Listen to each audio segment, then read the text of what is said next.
മുഹമ്മദ് നബി 632-ൽ 63-ാം വയസ്സിൽ അന്തരിച്ചു. അദ്ദേഹത്തിന്റെ മരണസമയത്ത് ഇസ്ലാം അറേബ്യൻ ഉപദ്വീപിലുടനീളം വ്യാപിക്കുകയും അദ്ദേഹത്തിന്റെ പ്രബോധനം മതപരവും സാമൂഹികവും രാഷ്ട്രീയവുമായ ഒരു ശാശ്വത അടിത്തറ സ്ഥാപിക്കുകയും ചെയ്തു.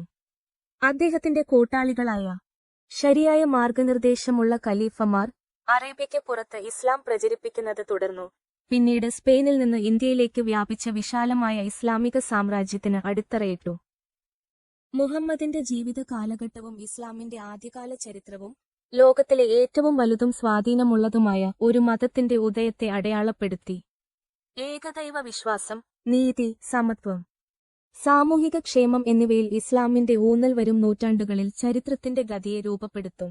പ്രവാചകന്റെ അധ്യാപനങ്ങൾ ലോകമെമ്പാടുമുള്ള 1 ബില്യണിലധികം മുസ്ലിംകൾ പിന്തുടരുന്നത് തുടരുന്നു.